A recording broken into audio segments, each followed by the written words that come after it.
Paz do Senhor, irmãos. Vamos aproveitar que você está de pé. Eu gostaria que você abrisse a sua Bíblia em Atos dos Apóstolos, no capítulo 2. Nós vamos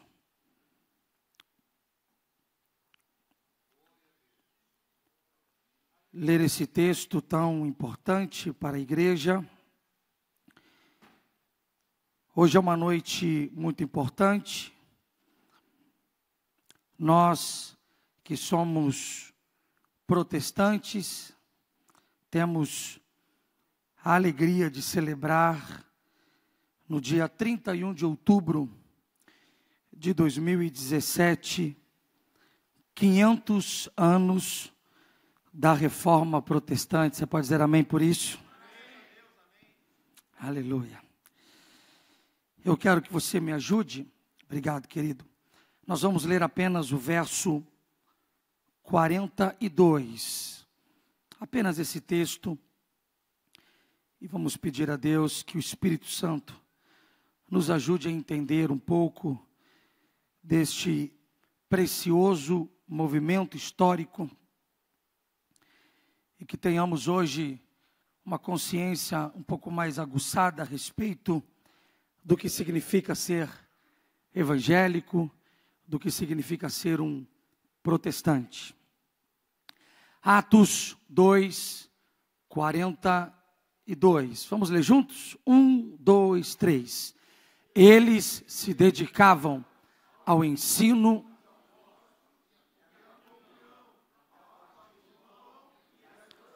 Eu vou pedir para você me ajudar um pouquinho mais com vontade, para ficar bem bonito na gravação, e você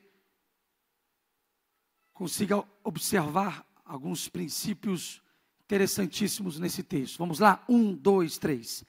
Eles se dedicavam ao ensino dos apóstolos e à comunhão, ao partir do pão e às orações. Pai, aqui estamos diante da sua presença. Somos teus filhos, somos dependentes do teu Espírito Santo. Pedimos que esta noite, dia 31 de outubro, possamos, Deus, te louvar, te exaltar, te engrandecer, por tudo aquilo que o Senhor tem feito na história, como o Senhor tem conduzido a nossa história até aqui. Ajude, Pai, que cada um possa hoje perceber, possa captar o que significa o dia de hoje na nossa história. E que possamos juntos, Pai, terminar esta reunião hoje, exaltando, glorificando e bendizendo o teu santo nome. Tu tens a primazia, conforme o projeto inicial. Em todos os cultos, o teu Espírito Santo é muito bem-vindo. O teu Espírito Santo tem liberdade para trabalhar, para curar, para restaurar, para mudar, Senhor, aquilo que precisa de alterações dentro de nós. Fale conosco, nós te pedimos isso, no nome poderoso de Jesus. Amém. Tome seu assento. Amados, vamos pensar nestes próximos minutos sobre a importância deste aniversário de 500 anos de reforma. Nós estamos hoje diante de uma proposta do Senhor, diante de um momento histórico. Nós que somos uma igreja evangélica, ou uma igreja protestante, ou uma igreja de crentes, ou uma igreja daqueles que carregam a Bíblia, ou uma igreja daqueles que são retrógrados, ou uma igreja daqueles que são mais quadrados. Não importa qual é o adjetivo que a sociedade nos impõe, mas a partir deste dia histórico, eu quero que você entenda qual é esse caminho que você tem trilhado como igreja, como noiva de Cristo, como sacerdócio real, como nação santa. Hoje no dia 31 de outubro, nós celebramos que há 500 anos atrás, um monge da Igreja Católica, da Ordem de Agostinho, um professor universitário, um homem letrado, um homem intelectual, ele consegue, ao olhar para as Escrituras, perceber que a igreja perdeu a sua proposta original, a sua proposta inicial. Por isso eu quero que você me ajude, eu quero procurar hoje atender aos detalhes da história, mas sem perder aqui a dinâmica de culto. Eu quero que você entre comigo e você entenda porque fazemos parte de uma reforma, porque nós temos o título de reformadores. Para você entender o que é uma reforma, você precisa observar que esta palavra por si só já justifica a sua intenção. Quando eu digo reforma, eu estou dizendo que tudo aquilo que é reformado é porque inicialmente tinha uma forma. Se eu digo, eu vou reformar, é porque eu vou voltar a dar as características iniciais para aquilo que um dia teve uma forma. Quando eu digo reforma, eu estou dizendo, existe uma forma. Por favor, me ajude, vamos interagir. Se eu digo reforma, eu estou anunciando que isso tem uma forma. Se eu estou dizendo que nós vamos dar uma reforma, é porque alguém estabeleceu uma forma. Pastor Tarsis, o que é uma forma? Uma forma é um padrão inicial, é um modelo, é um paradigma. Se eu digo o seguinte, eu preciso reformar alguma coisa, é porque aquela coisa tem um padrão original. Pastor, quando uma forma, ela perde as suas características iniciais, o que acontece com ela? Quando uma forma perde suas características iniciais, nós temos uma deforma. Eu quero que você me ajude. Quando uma forma, ela perde as suas características iniciais, nós temos uma deforma. Se aquilo que havia inicialmente uma forma, perdeu a sua característica, gerando uma deforma, eu preciso dar a esse projeto uma reforma. Agora eu quero que você me ajude. Eu fui agora profundo na filosofia. Me ajude. Se aquilo que eu tinha de forma sofreu uma deforma, eu vou trabalhar para que a gente tenha uma reforma. É isso que acontece na história de 500 anos atrás. O Espírito Santo levanta alguém para devolver a forma inicial, a sua forma original. O Espírito Santo, que sempre esteve presente na igreja, que jamais se ausentou da igreja, ele está observando que há um movimento que não diz ou não condiz com a forma original. Então o Espírito Santo levanta homens piedosos, cheios do Espírito Santo, para devolver aquilo que foi deformado à sua forma original. Você pode glorificar o nome do Senhor? Diga alguma coisa. Você consegue me ajudar com o piano? Que a minha voz, um dia eu tive voz, mas aos pouquinhos, se essa água não tivesse gelada, eu beberia ela inteira aqui agora. Aos pouquinhos, você vai observar que aquilo que tinha uma forma original, sofreu alguns ataques, e você vai agora voltar na história. Para entender a reforma, você precisa saber qual é a forma. Me ajude, não perca a sua atenção. Para você entender a reforma, você precisa entender a forma. Vamos voltar na história e vamos entender qual era a forma original. Está em Atos dos Apóstolos. Eu costumo dizer, obrigado Marquinhos, eu costumo dizer que Atos dos Apóstolos não deveria se chamar Atos dos Apóstolos. Nós deveríamos chamar o livro de Atos de Atos do Espírito Santo através dos apóstolos, porque quem faz a diferença nos 28 capítulos do Novo Testamento de Atos não são os homens, mas é o Espírito Santo que sempre esteve envolvido na engrenagem da igreja. Quando eu olho para Atos dos Apóstolos, eu observo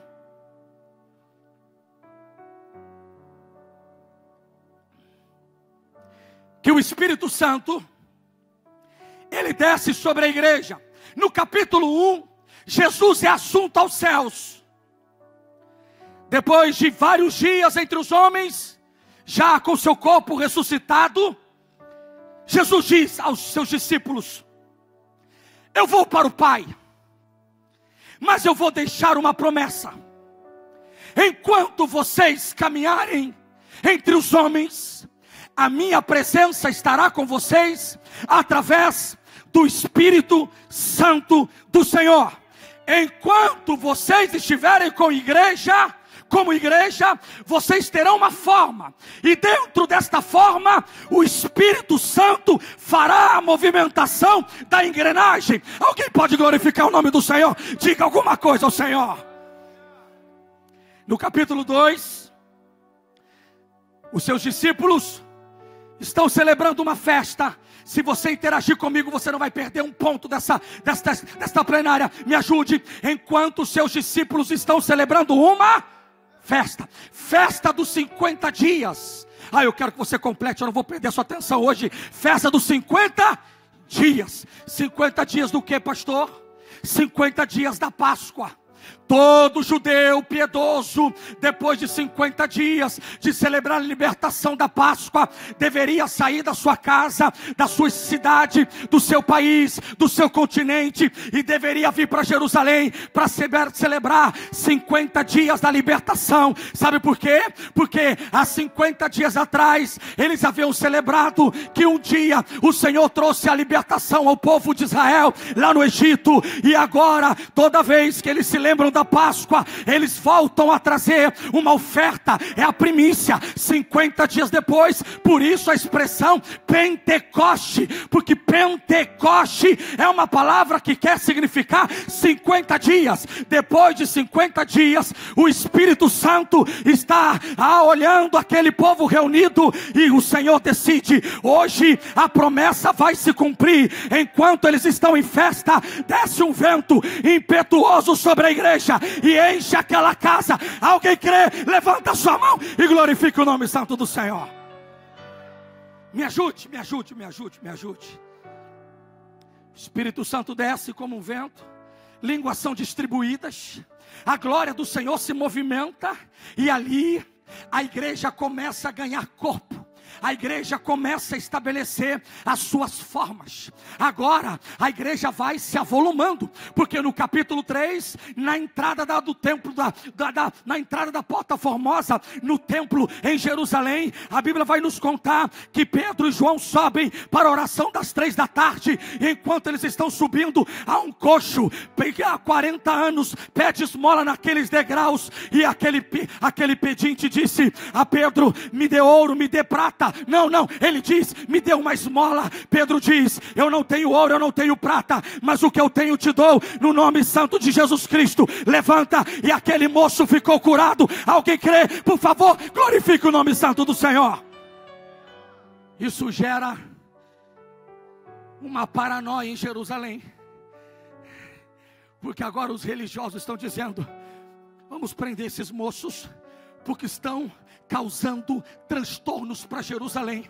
Mas aí, quando levam Pedro e João para o tribunal, a gente não tem do que acusar, pastor Maurício, porque o testemunho de que aquilo que eles estão falando é verdade, é esse moço que há 40 anos era postal, ficava pedindo esmola na porta do templo, mas agora foi curado por esse movimento. E naquele dia, Deus deu 3.000 pessoas à igreja. A igreja está crescendo, a igreja tem o Espírito Santo, e a igreja tem uma forma. Me ajude nisso. A igreja está crescendo, a igreja tem o Espírito Santo, e a igreja tem uma forma.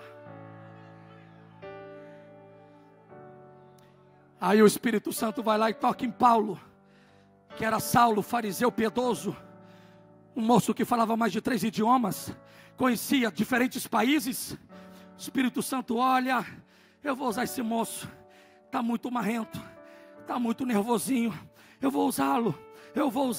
E lá no capítulo 8 você vê que Saulo persegue a igreja. E o capítulo 8 de Atos vai dizer que por causa da morte do diácono Estevão, a igreja se dispersa, a igreja foge. Todos fugiram, menos os apóstolos. Era porque o Espírito Santo já tinha um plano. A igreja não é para ficar só em Jerusalém, a igreja não é para ficar só nessa ruazinha. O Espírito Santo pensava em Bom Sucesso, no Rio de Janeiro, no Brasil. Você pode glorificar o nome santo do Senhor?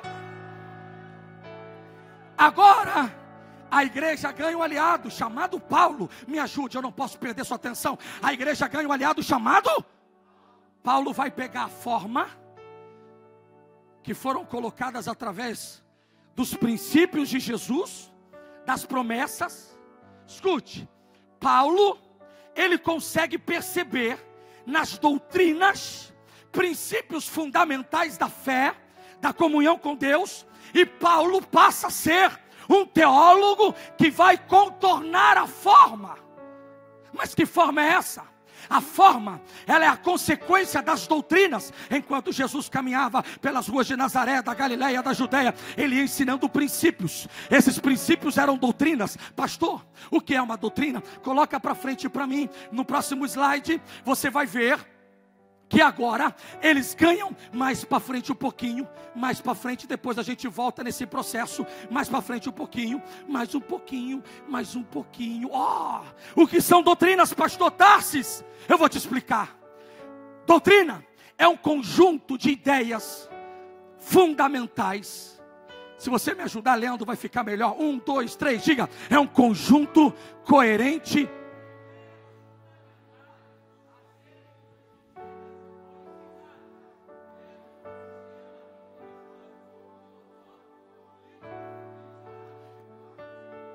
Aquilo que Jesus ensinou virou doutrina. Me ajude. Aquilo que Jesus ensinou virou doutrina. Os apóstolos pegam essas doutrinas, colocam no eixo.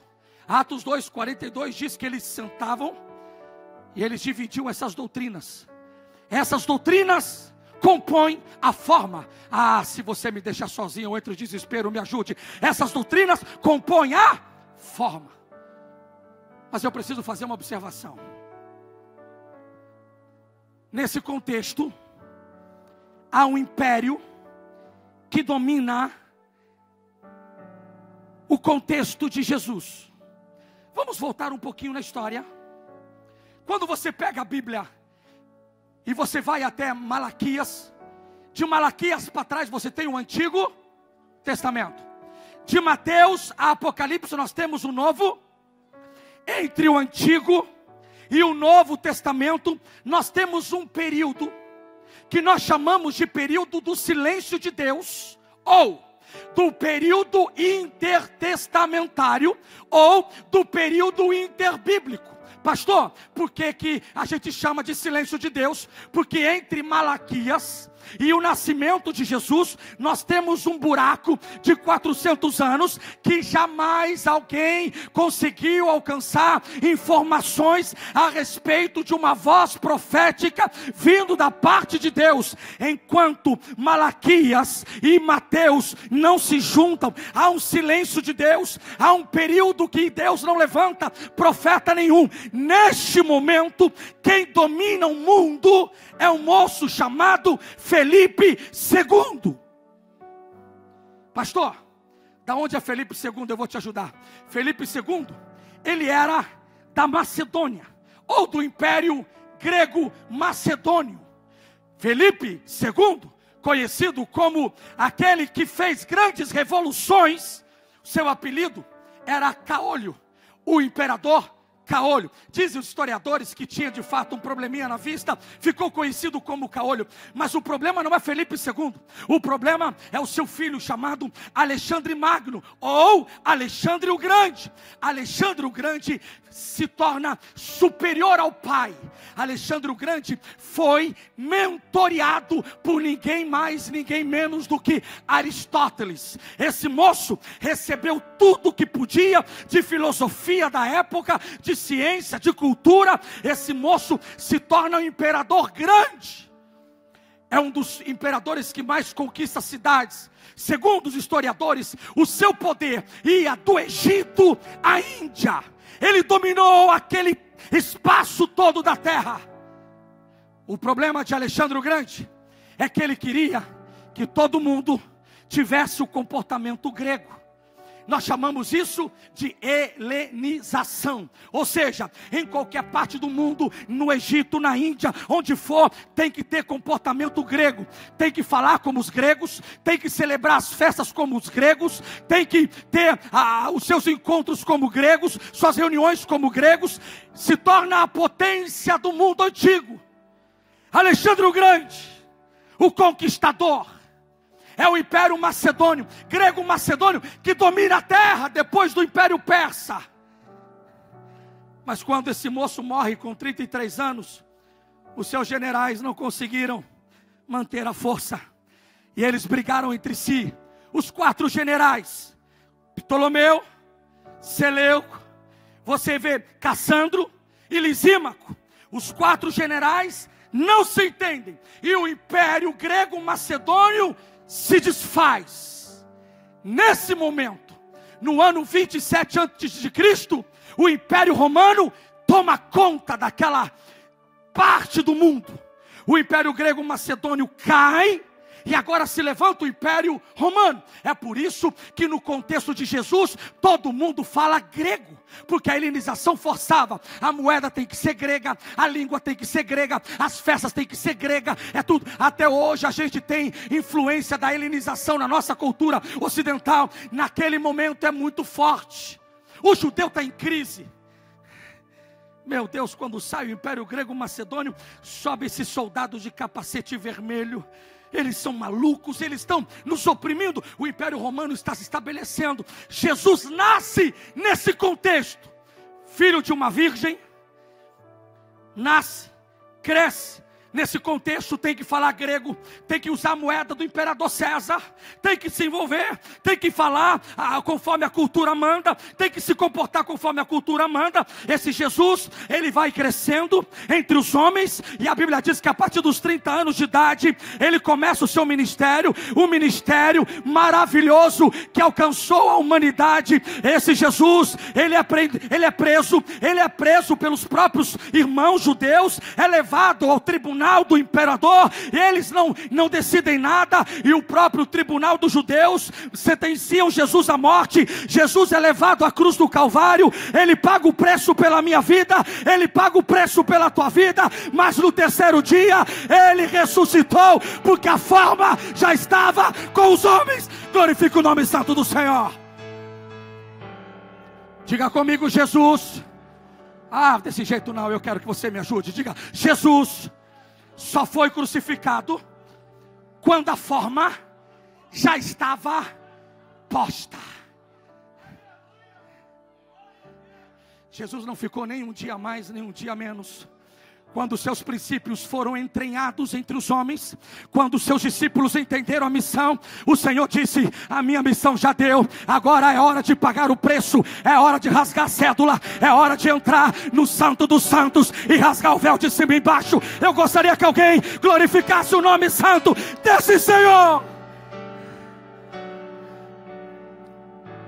Volta um pouquinho, agora volta que eu faço umas ordens que só eu entendo. Para frente, para frente, para frente. Pastor, essa forma foi estabelecida através das doutrinas. O apóstolo Paulo se torna o grande marcador dessas formas. Moço entendido. Irmãos, eu tenho uma grande admiração por esse moço. Ele pega a doutrina e ele esquadrinha a doutrina. Ele sublinha a doutrina, ele dá atenção à doutrina, e é nesse processo, enquanto ele escreve às igrejas da Macedônia, enquanto, eu louvo a Deus porque ele passou a Macedônia, porque se ele não passasse a Macedônia, nós não teríamos a carta aos Efésios, nós não teríamos a carta aos Filipenses, nós não teríamos, mas eu louvo a Deus que Paulo também fazia parte do projeto do Espírito Santo. Ele queria ir para a Ásia, mas o Espírito Santo em Atos 16 visita ele e diz: não, você não vai para a Ásia, vai para a Macedônia. E é na Macedônia que ele contorna as doutrinas. Eu gostaria que você glorificasse o nome santo do Senhor, se você está entendendo esta palavra. Veja que quem dirige a igreja é o Espírito Santo. Eu estou sozinho. Quem dirige a igreja é o Espírito Santo. Temos uma forma, temos as doutrinas. Pastor, explica uma doutrina. Eu vou explicar. Talvez você só aprendeu costumes, você não sabe o que é doutrina. Eu vou te explicar. Diga comigo: a justificação. Não, desse jeito não. Diga: a justificação somente pela fé. O que Paulo está dizendo? Ele está dizendo o seguinte: ninguém pode ser justificado obedecendo os critérios da lei. Ninguém consegue alcançar o perdão através do comportamento que dá as leis. Por quê? Porque é impossível. A lei é pesada, a lei é difícil, são muitos critérios, são muitos princípios. Mas Paulo está dizendo: se você tiver fé em Jesus Cristo, que Ele pagou um preço alto pela sua vida, você não tem que pagar penitência, você não tem que obedecer os critérios da lei pesada. É apenas dizer: eu creio, e se você crer, você será salvo. Outra doutrina, eu poderia citar aqui várias outras, vou destacar as duas principais da nossa reflexão. A salvação é mediante a graça. Eu quero que você me ajude, eu estou empolgado aqui hoje à noite. A salvação é mediante a graça. Quanto custa?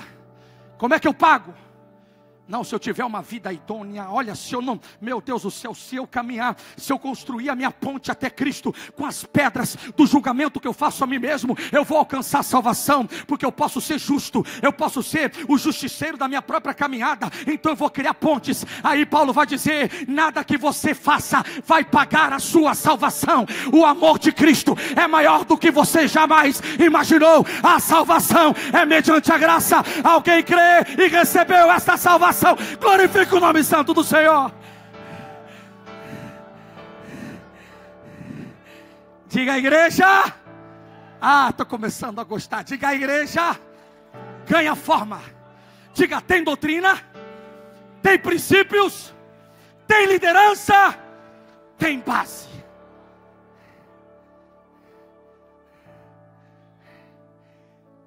Se a igreja está pronta, que vem a perseguição.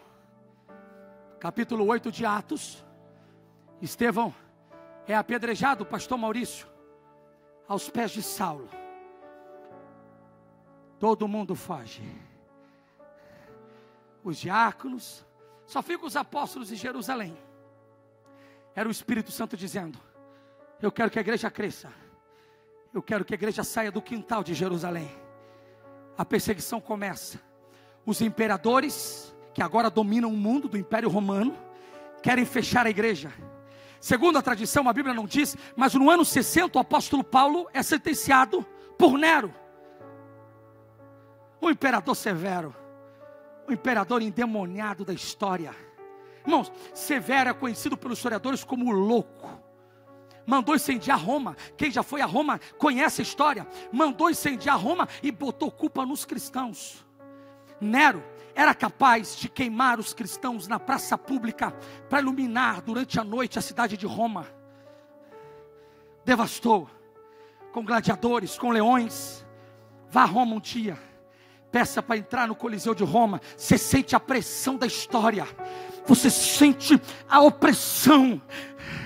Nero mandou matar, mas quanto mais matava os cristãos, mais a igreja crescia. Tertuliano chegou a dizer que o sangue dos cristãos era a semente da igreja. Quanto mais persegue a igreja, mais a igreja avança. Aí Nero vai embora, vai com Deus. Passa para mim aí, passa para mim, passa para mim. No ano 90, a 95, assume o imperador Tito Flávio Domiciano moveu uma curta, porém uma feroz perseguição aos cristãos. Aí vai passando, é o demônio no Império Romano. Ano 98 a 117, o imperador Trajano estabeleceu a política que norteou as perseguições ao cristianismo. Foi Trajano que sistematizou a perseguição. A estratégia para perseguir os cristãos é desta forma. Ele estabeleceu uma estratégia. O Estado não deveria gastar seus recursos caçando os cristãos, mas os que fossem denunciados deveriam ser levados ao tribunal e deveriam negar a Cristo e adorar os deuses romanos. Quem não fizesse isso deveria ser condenado à morte. Agora, se você pegar um cristão, tem que levar a sentença, tem que levar à corte. Se não levar e descobrir que você viu e não levou, você vai à corte. Agora, a perseguição tem organização. Mas ele não conseguiu acabar com a igreja, porque quem conduz a igreja é o Espírito Santo do Senhor. Aí veio o imperador Sétimo Severo, em 202 depois de Cristo. Ele dá um édito do Sétimo Severo, que comina graves penas a passagem ao judaísmo, à religião cristã. Quem foi pego, vivendo o secretismo, saindo do judaísmo e passar a ser cristão, será punido com duras penas. Está todo mundo querendo acabar com a igreja, mas aquele que conduz a história continua preservando a igreja. Aí vem o Trace, irmãos, Maximiliano Trace. Ele teve uma reação violenta e brutal contra os que tinham sido amigos do seu predecessor, porque nesse intervalo, Severo foi amigo tinha muito cristão, irmãos. Severo, ele meio que tem amizade com cristãos, mas esse próximo não, ele não quer conversa. Maximiliano Trace diz: o negócio vai ser sério. E vai passando, ano 249, o imperador Décio desencadeia a primeira perseguição sistemática contra a igreja, com a intenção de desenraizá-la para sempre. Diga: quanto mais persegue. Não, eu estou sozinho. Diga: quanto mais persegue, mais a igreja avança. Aí chega o século III, Constantino, imperador pagão, tanto quanto os seus antecessores, tem a sua adoração aos deuses romanos. Mas quando ele olha, pastor Maurício, para a corte, está cheio de crente. O que eu faço, meu Deus do céu? O senhor, doutor Heber, o senhor que me ajuda no tribunal, pratica qual religião? A nossa pagã? A romana? Não, eu sou cristão também. Ele vê que o movimento tomou conta. Como é que acaba agora? Se ele entra em casa, tem cristão. Ele vai para o trabalho, tem cristão. Ele entra na praça, tem cristão. Onde ele vai, tem cristão. Aí Constantino teve uma ideia: eu vou virar cristão. Até hoje a gente duvida, confesso aqui, vou abrir meu confessionário. Eu acho que foi mais uma estratégia política, irmãos. É igual na época das eleições, todo mundo fica crente, vem receber a oração na igreja, a bênção, dá até uma palavra, se deixar, dá uma palavra, lê um texto bíblico. O imperador político Constantino, ele diz: não tem para onde fugir, tem crente embaixo do tapete, do lado de fora, do lado da porta, eu vou ser cristão. Aí a história vai dizer que ele vira um cristão. E ele diz que a partir de agora, Roma terá a religião, não mais o paganismo, mas agora todo mundo tem que ser cristão. Aí ele vai lá para Milano, na Itália, para Milão, e ele escreve um documento chamado Édito de Milano, dando à igreja a autonomia de se reunir como igreja, de fazer seus cultos. Eu coloquei até o seu édito aqui, coloca a próxima página para mim. Constantino vai dizer: além da liberdade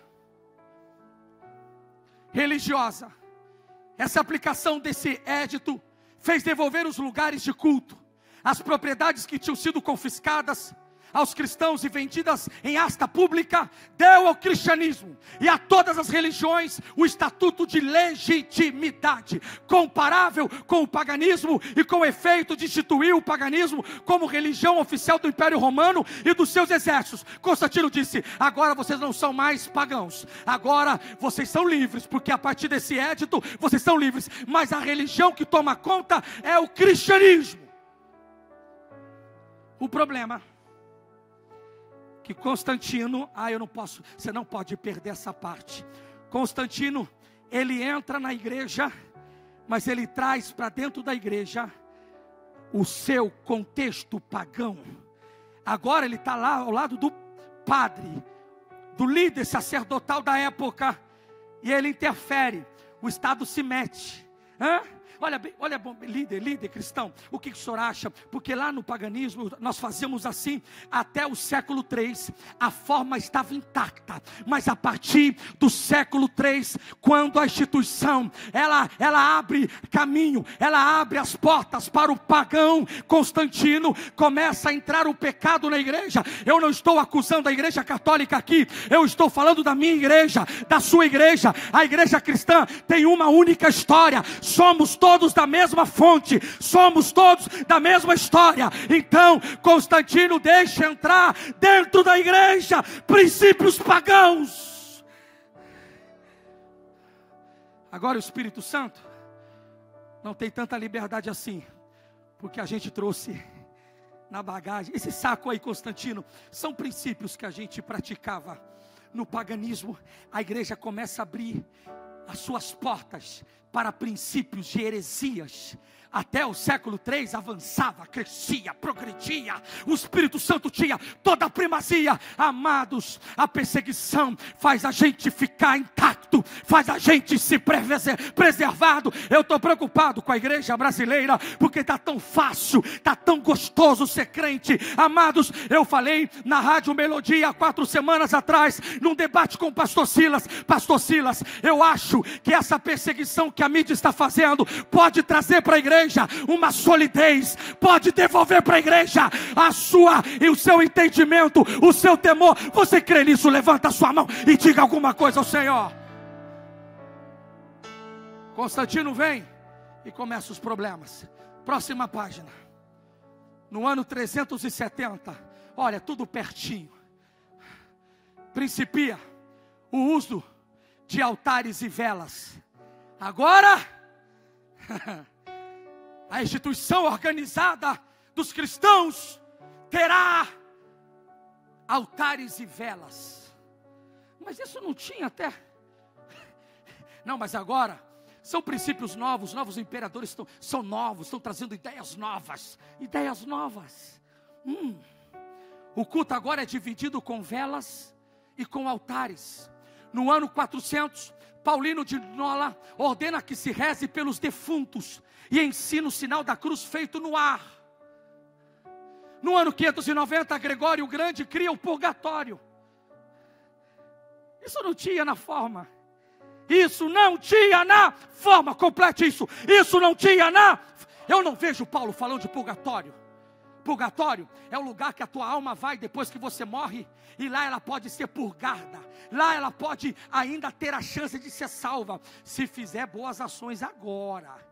Se você doar bastante grana agora, se você dividir seus bens agora, a sua alma tem chance do purgatório. Aí o fazendeiro diz: então eu vou curtir um pouco a vida, vou manter aqui as minhas doações para a igreja, porque se eu morrer depois do purgatório, a minha alminha ainda escapa, ela tem chance por causa das boas ações. Irmãos, isso não estava na forma. No ano 607, o imperador Focas dá ao bispo de Roma o direito de primazia universal sobre a cristandade. A partir de agora, eles têm o direito da primazia universal. Depois do segundo concílio de Constantinopla, Focas foi um dos homens mais sanguinários que o mundo concebeu. Aí vem o ano 609, começa o culto à Virgem Maria. Ela parou de ser respeitada, agora ela é adorada. O culto é para ela, o culto é para a Virgem Maria. É a obra de Bonifácio IV. A invocação dos anjos e dos santos é posta como lei. Isso não estava na forma. Isso não estava na forma. Próximo. 670. Começa a dizer-se a missa em latim pelo Papa Vitélio. O povo não tem que saber tudo que a gente está falando.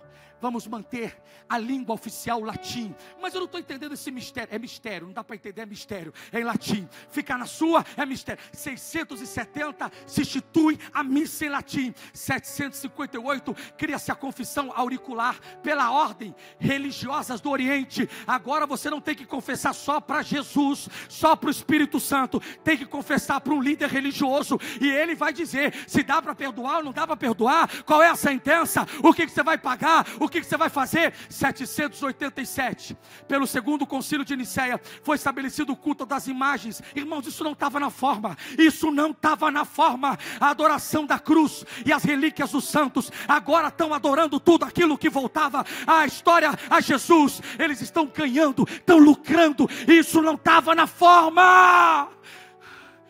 803 foi criada a festa de Assunção de Virgem pelo concílio de Mogúncia. 818 aparece pela primeira vez nos escritos de Pascácio Radberto a doutrina da transubstanciação e a missa, como se vê nos nossos dias. O que é transubstanciação, pastor Tarsis? Eu vou explicar. Eles começaram a pregar que no momento da Santa Ceia, aquele pão vira corpo de Jesus e aquele sangue, aquele vinho vira sangue de Jesus. Eles sacralizaram acima do que deveriam respeitar o elemento pão, o elemento vinho. Para eles aquilo é corpo e é sangue. Quando termina a missa tem que enterrar o pão, porque isso é corpo de Jesus. Tem que jogar em água corrente do rio o vinho, porque isso é assim. Não. Isso não estava na forma. O Senhor nos ensina em 2 Coríntios que no momento da ceia eu apresento os elementos, é a consubstanciação. Durante a ceia aquilo representa o sangue de Jesus, mas quando acaba eu não tenho que vender nada, eu não tenho que negociar nada. Quando acaba. Alguém crê nisso? Levanta a sua mão e glorifique o nome santo do Senhor. 830 começa a usar ramos e água benta. Eu achei onde eles inventaram água benta. Agora a água é sagrada. 884 o Papa Adriano III aconselha a canonização dos santos. Isso não estava na forma. Próximo. 933 é instituída a canonização dos santos. 998 estabelecia o dia de finados. Irmão, o dia de finados só é bom para ficar em casa. Como é que a gente faz um dia para os mortos? É muito paganismo, pelo amor de Deus. No ano 1000, a confissão auricular generaliza-se e os ministros da igreja arrogam para si o ego te absolve. A missa passa a designar-se o sacrifício e organizam-se as peregrinações. Missa agora é sacrifício.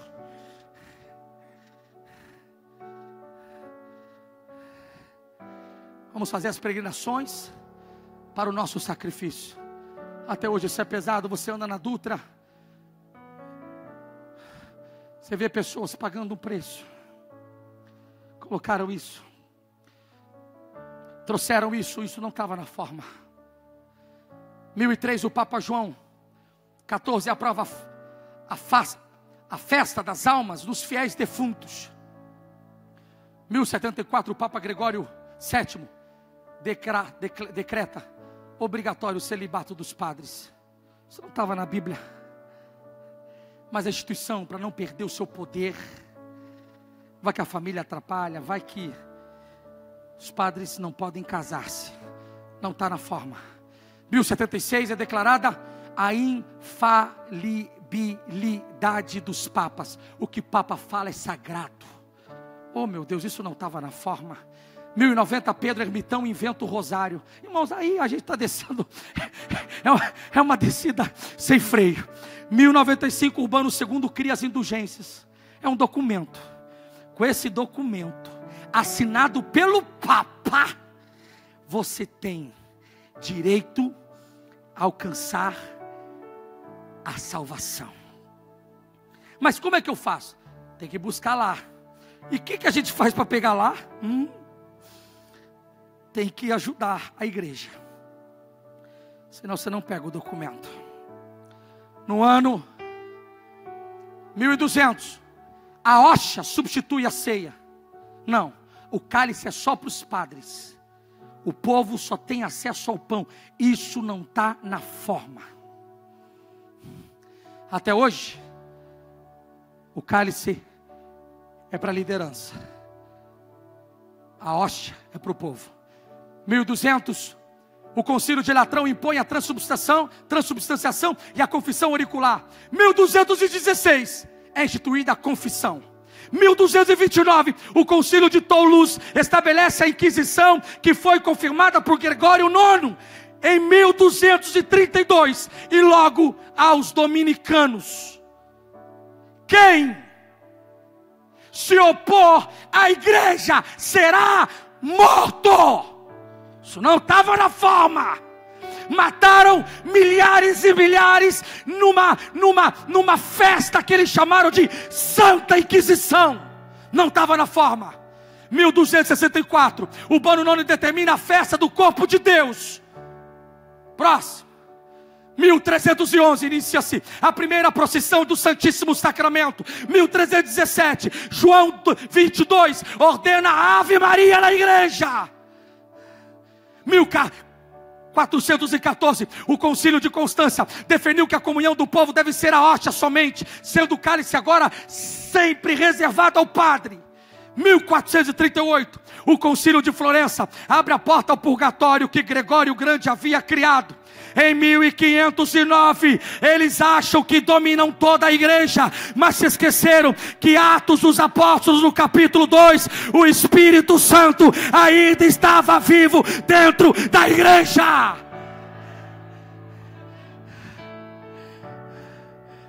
O Papa Leão X, para terminar a construção da Basílica de São Pedro, ordena que todo mundo compre as indulgências. Como é que está a tua vida aí? Vida torta? Tem que trazer uma grana para cá, traz a grana para cá. Você recebe a sua absolvição através da indulgência. Nesse momento, lá no interior da Alemanha, tem um professor preparando a aula. E ele começa a dizer: padre, professor, teólogo.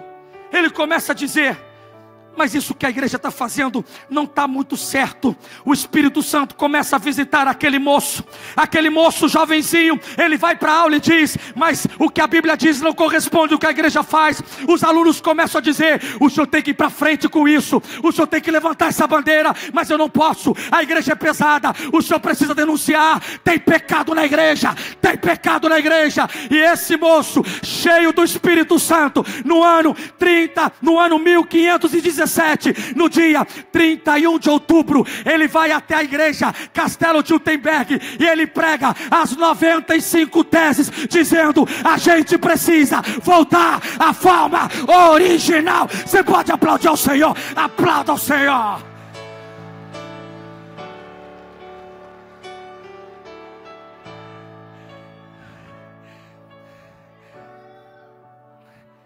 Ele não abriu uma igreja, ele não saiu da igreja, ele só queria uma reforma. Me ajude. Ele não abriu uma igreja, ele não se levantou contra a liderança, ele queria que a igreja vivesse uma reforma. Que indulgência, perdão de pecados, coisa nenhuma. Ele lendo Romanos, lendo Efésios, pastor Maurício, ele falou: tem alguma coisa errada, a gente precisa mudar esse contexto. Sabe como começa isso? No ano 1510, coloca para frente um pouquinho. No ano 1510, ele vai a Roma, e ele fica chocado com a corrupção do clero. Em 1510, Lutero surpreende-se com toda sorte de irregularidade e ostentação papal, enquanto o que vê nas ruas de Roma é pobreza, fome, prostituição, e ainda se depara com outro problema: a venda das indulgências. Ninguém contava que o Espírito Santo ainda falava na igreja. Ninguém contava que o Espírito Santo ainda tinha homens cheios do Espírito Santo de Deus. Há uma frase de Martim Lutero, que quando ele chega em Roma, ele olha aquele pecado, ele diz: se o inferno existe verdadeiramente, Roma está edificado sobre o inferno, porque é daqui que emana toda a podridão que o homem está vivendo. Ele se revolta, ele começa a se aplicar aos estudos. No ano 1517 é quando ele coloca as 95 teses na frente da igreja. Amados, aí disseram para ele assim: você pode ser morto, porque outros se levantaram contra a igreja. John Hus, Savonarola, John Knox, esses se levantaram contra a igreja e foram mortos. Não se mete nisso, é melhor você revogar. É só entrar no tribunal e dizer: eu revogo tudo aquilo que eu escrevi, eu revogo. Na noite, ele ainda se castigava com a autoflagelação, está se golpeando. Ele disse: eu não posso revogar. No outro dia, o tribunal de Worms, diante do grande imperador da época e diante do representante do Papa, o cardeal, o seu mentor falou: é só entrar e dizer: revogo, você está liberado. Aí ele vem: essa cena é muito linda, o que eu vou fazer? É só entrar, escuta, só entrar e dizer: revogo, você está liberado. A gente rasga esses documentos e tudo está resolvido. Quando ele chega na frente do tribunal de Worms, o Espírito Santo está com ele. O Espírito Santo não deixa ele. Ele não queria criar uma nova religião, ele não queria criar uma nova igreja. Ele queria apenas que a igreja fosse reformada. Coloca o próximo slide. Quando levaram ele para diante do imperador Carlos V, na dieta de Worms, no dia 22 de janeiro de 1521, amados, Lutero disse em alto e bom som: que se me convençam mediante o testemunho das Escrituras e claros argumentos da razão, porque não acredito nem no Papa, nem nos concílios. Já está provado a miúde que estão errados, contradizendo-se a si mesmo pelos textos das Sagradas Escrituras que citei. Estou submetido à minha consciência e unido à palavra de Deus. Por isso não quero retratar-me de nada, porque fazer algo contra a consciência não é seguro, não é saudável. Não posso fazer outra coisa. Esta é a minha posição, e que Deus me ajude.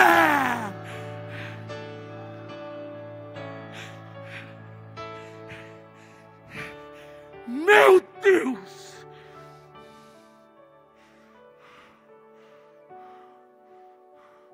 O que a gente faz, pastor Samar? Você está fora? Você está fora.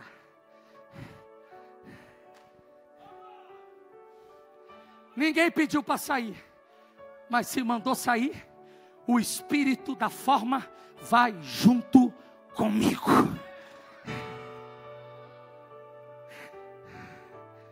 Mianto e contaramanai.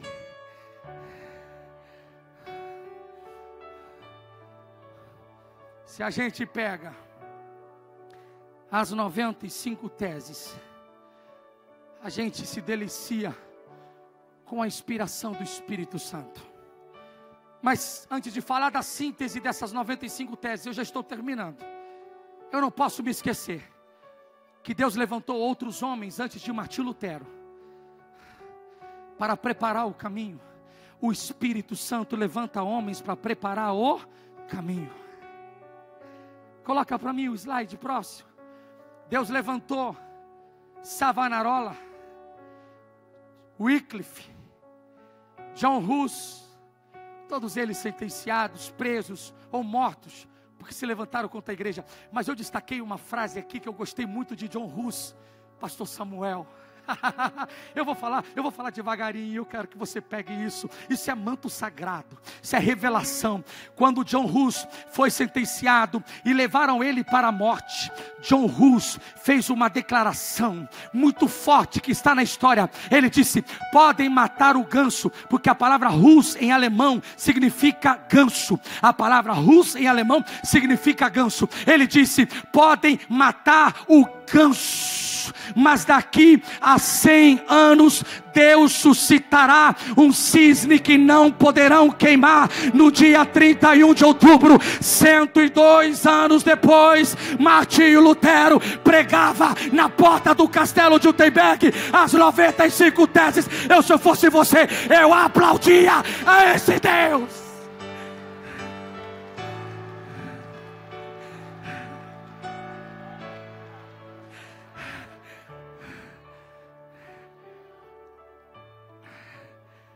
Deus usa Martinho Lutero, mas o Espírito Santo passeava pelo mundo procurando adeptos à reforma. Coloca o próximo slide. Enquanto Deus está levantando Martinho Lutero, Deus levanta Martin Bucer, nascido na Alsácia, humanista, passa sua vida inteira tentando preservar a unidade da igreja, era um conciliador. Bucer conheceu Lutero em 518 e adotou suas ideias.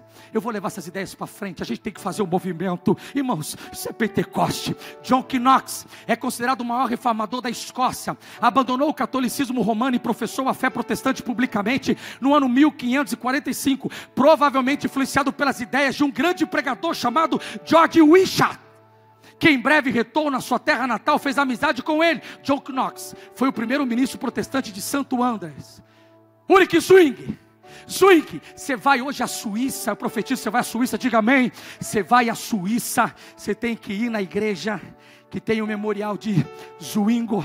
Zwingli, ele também se converteu à teologia reformada, nasceu em Santo Gallen, na Suíça, em 1519, se tornou o padre em Zurique, e começou a reformar não só a igreja, mas toda a sua cidade. Você vai hoje a Zurique, Zurique é conhecido como uma cidade protestante, ali ele conseguiu trabalhar a ideia da reforma protestante. Guilherme Farel, nascido em Gap, no sudeste da França, uma família nobre. Farel rompeu com o catolicismo em 1521, tendo sido influenciado pelas ideias de Zwingli, trazendo reforma para Basileia, Estraburgo, Berna, Neuchâtel, tendo esta última cidade adotado a reforma em 1530. John Calvino é outro que Deus levanta. Esse Deus levanta com garra, esse entende da coisa, formado em direito pela melhor universidade da época, deixa o direito para ser teólogo. Ele começa a estudar a teologia reformada e ele planta isso nas cidades que ele é levado. Nasceu em Noyon, na Picardia, na França, em 1509. Por 1533 rompe com a igreja católica e renuncia aos benefícios eclesiásticos.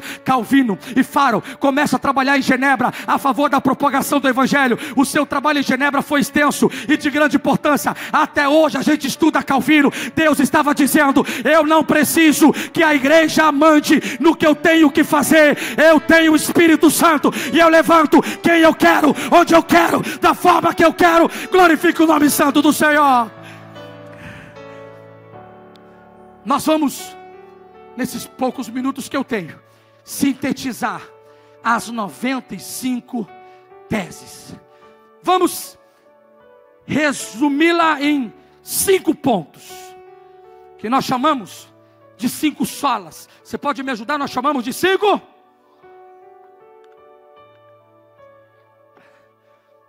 São os principais pontos que a gente precisa de uma reforma. Se você me ajudar, eu me empolgo de novo.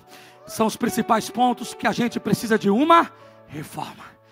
A gente precisa de uma reforma. Primeira sola. Diga comigo, sola. Não, eu estou tão empolgado. Me ajuda, diga sola fide. Martinho Lutero está dizendo: somente a fé. Ele pensava que se esquecesse de confessar um pecado e morresse, não haveria salvação para ele, pois estava em dívida com Deus. Eu não lembro se eu pedi perdão. Eu não lembro. Aí no outro dia, ontem eu não pedi perdão ontem. Meu Deus, eu gritei com a minha mulher. Meu Deus, aí aquela crise, aquela neurose.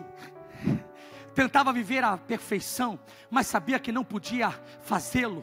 Tentou até formas de penitência corporal, porque pesava a alma.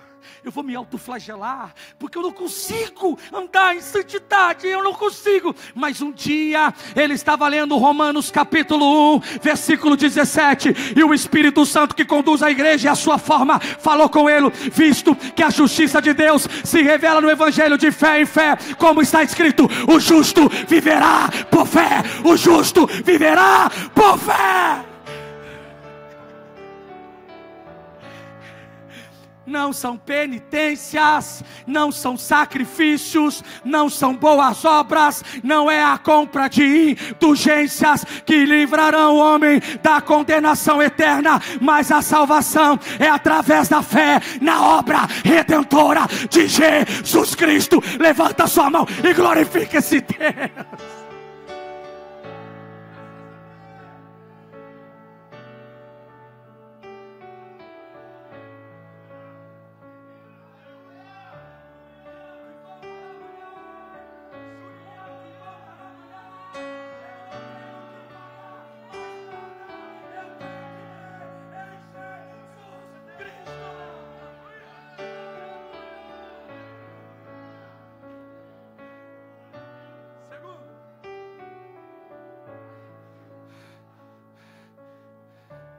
Diga, solo. Não, eu estou tão feliz com você, me ajuda. Diga, solo. A gratia. Mais uma vez, para você não esquecer nunca, diga, solo. A gratia. Somente a.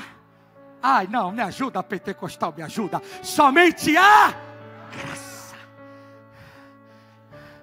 Como a justiça divina poderia ser cumprida se ainda somos pecadores, mas a graça de Deus foi Ele cumprir a sua justiça por nós.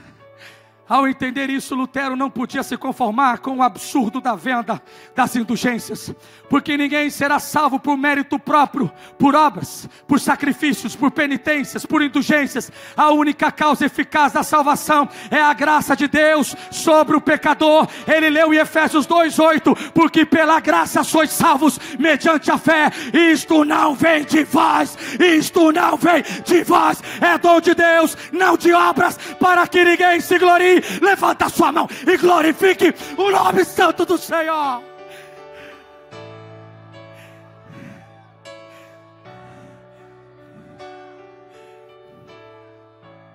Não é o seu dízimo, não é o seu tempo de culto, não é a gravata que você usa, não é o coque que você tem, não é a saia, não é o cabelo, não é, se eu fizer, se eu pagar tal coisa, você não tem que pagar nada, pelo amor de Deus. A graça do Senhor, onde abundou o pecado, superabundou a graça, tem de sobra.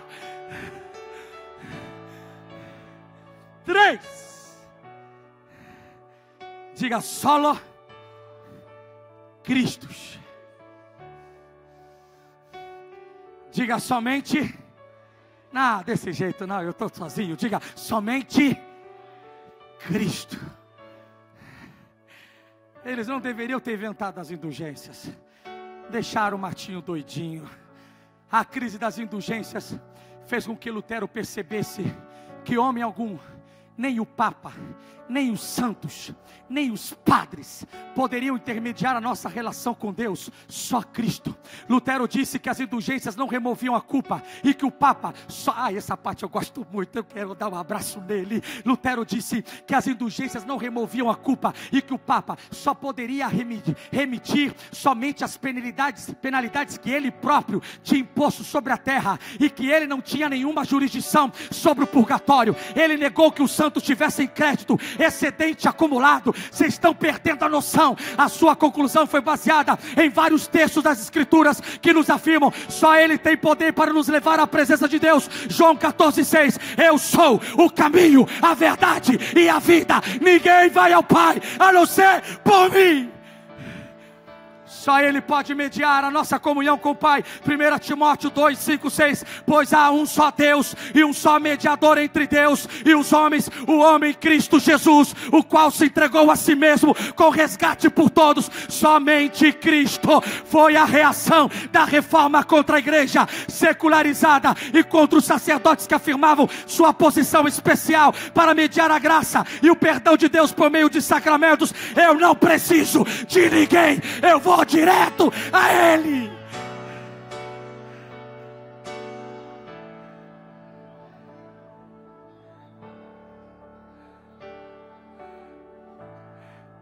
Quarto, eu tenho 1 minuto. Diga só lá, Escritura. Somente a Escritura. Eu estou sozinho. Somente a Escritura. Não, tem as regras que o Papa fez. Não, olha só. Aqui está a Bíblia, tá? Mas tem uns textos anexos, feito pelo Papa.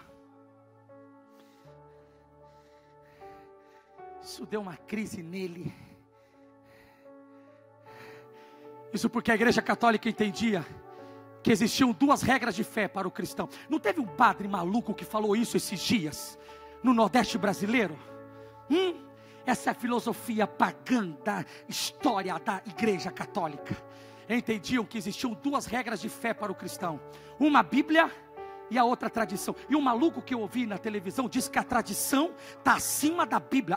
Pelo amor de Deus, Martinho Lutero se virou na sepultura, pelo amor de Deus. Naquela época a igreja era formada como base a Bíblia, as bulas e as encíclicas papais. Que nome bonito, dá até vontade de comprar essa revista.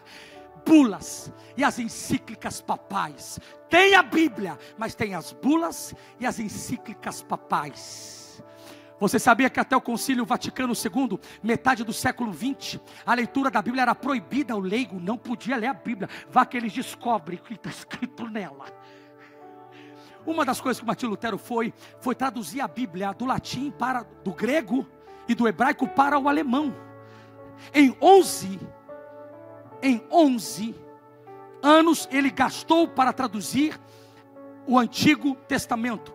Mas em 11 meses, se eu não me engano, ele traduziu o Novo Testamento. Ele tinha esse cuidado. O povo tem que saber o que a Bíblia diz.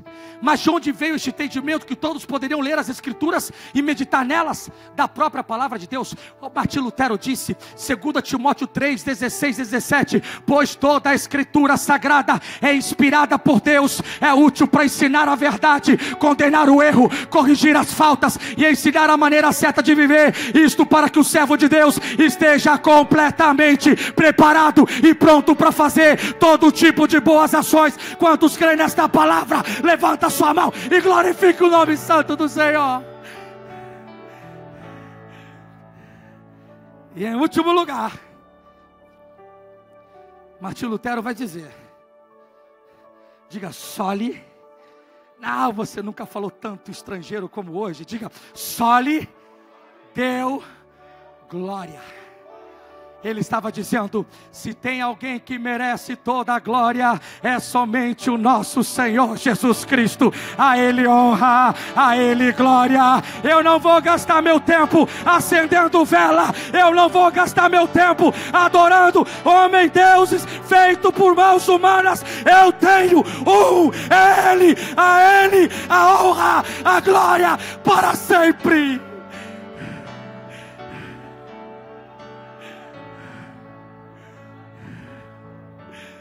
O homem foi criado para a glória de Deus, portanto tudo o que ele faz deve ser destinado à glória de Deus. Esse foi o ensino do Novo quanto do Velho Testamento. Veja o que a Bíblia diz, Isaías 43, 7: todo que é chamado pelo meu nome e quem criei para minha glória, a quem formei e fiz. Romanos, ele gosta de Romanos 11, 36: porque dele e por ele e por meio dele e para ele são todas as coisas.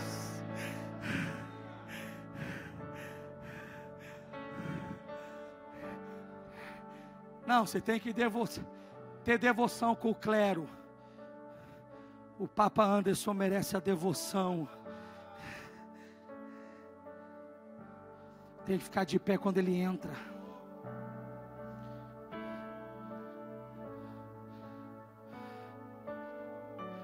Martim Lutero está dizendo: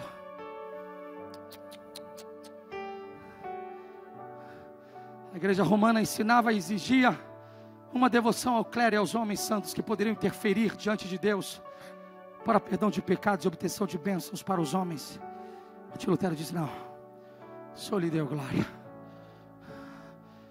A minha proposta para esta igreja, Assembleia de Deus de Bom Sucesso hoje, é nunca sair da forma. Não se glorie o sábio na sua sabedoria, disse Jeremias, nem o forte na sua força, nem o rico nas suas riquezas, mas o que é aquele que quer se gloriar, glorie-se nisto, em me conhecer e saber que eu sou o Senhor e faço misericórdia, juízo, justiça na terra, porque dessas coisas me agrado, diz o Senhor. Salmo 4:2. Ó homens, até quando tornareis a minha glória em vexame, e amareis a vaidade e buscareis a mentira? Somente a Ele. O nosso pastor tem um costume que às vezes confrontamos ele por causa disso. Aniversário dele, ele não gosta de muita coisa, e eu entendo esse cuidado. É o cuidado de se confundir, porque é fácil se confundir. O carro novo, a casa nova, o casamento, o louvorzão, as luzes, a fumaça. A proposta que eu tenho para vocês hoje: nunca esqueçam que Ele é o autor e o consumador da nossa fé. Eu queria que você ficasse em pé. Eu não vim pregar Martim Lutero, eu vim pregar a palavra. É Romanos, é Efésios. Se o Espírito Santo estava na igreja primitiva, o Espírito Santo continua conosco aqui. Eu vou chamar o ministério de louvor, e eu queria que você cantasse: a Ele a glória, a Ele a glória, para todos sempre, a Ele a glória. Será que você consegue adorar a esse Deus essa noite? Mianto e Contaramanai.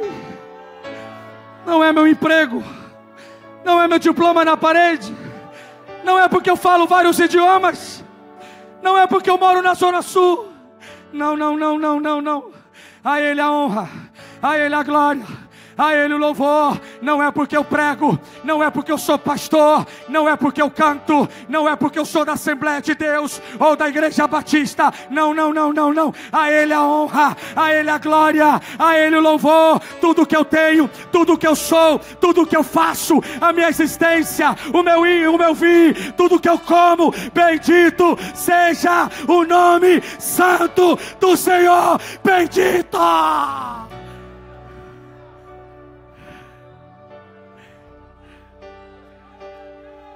Mianto e Contaramanai. Deixa o Rei da Glória entrar, deixa o Rei da Glória entrar. Eu quero que você adore esse Deus. Eu quero que você adore esse Deus. Eu quero que você adore esse Deus. Eu quero que você adore esse Deus.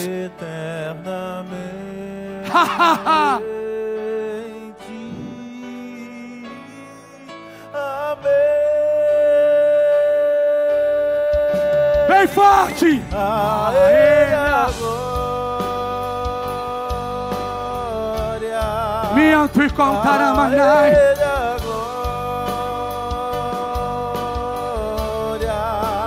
eternamente.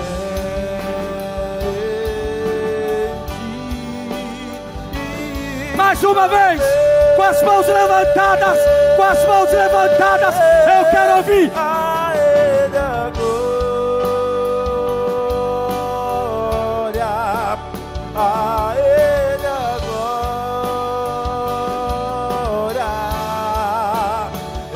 eternamente.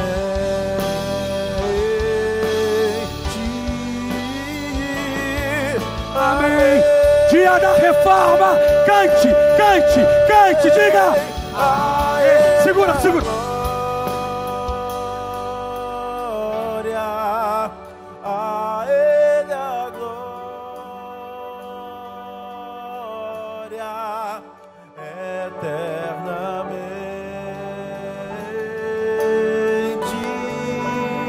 A última vez. Amém. Bem forte, com os braços erguidos. A Ele a honra, a Ele a... Mianto e Contaramanai. Aproveite para adorar, aproveite para adorar. Ele está nesta casa, Ele está nesta casa. Ele te conhece, Ele te conhece. Diga isso, diga isso, diga isso, diga isso. Mais uma vez, mais uma vez, mais uma vez. A Ele, a Ele, a Ele, a Ele, a Ele, a...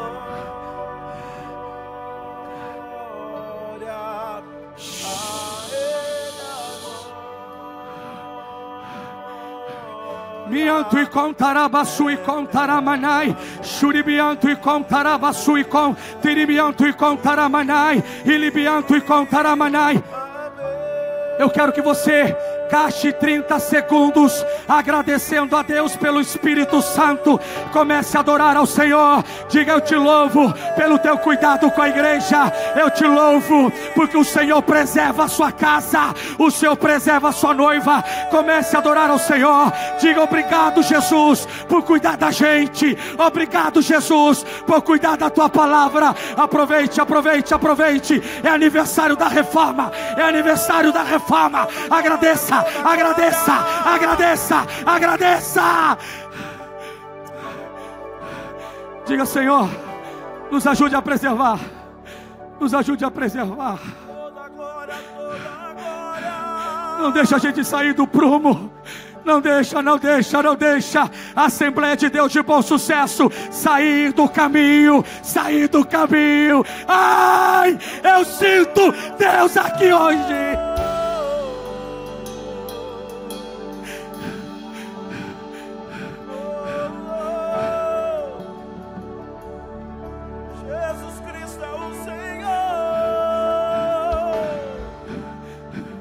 Preserva, preserva, preserva, preserva, preserva. Preserva cada congregação, preserva cada congregação, preserva cada dirigente, Senhor.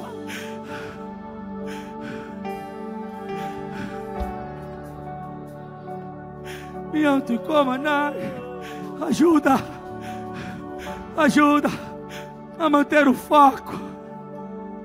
Me ajuda a manter a concentração. Minha Uribianto e Contaramanai. Há uma unção do Senhor nesta casa hoje. Há uma unção do Senhor nesta casa hoje. Ele é entronizado entre os querubins. Ele está sentado no alto e sublime trono. E as suas vestes preenchem o santuário.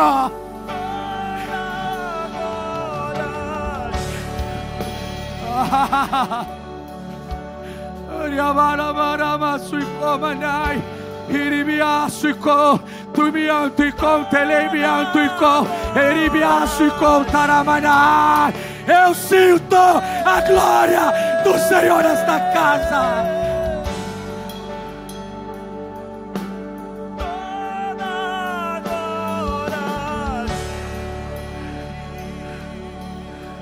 Vamos terminar. A Ele a glória, a Ele a glória. Aleluia.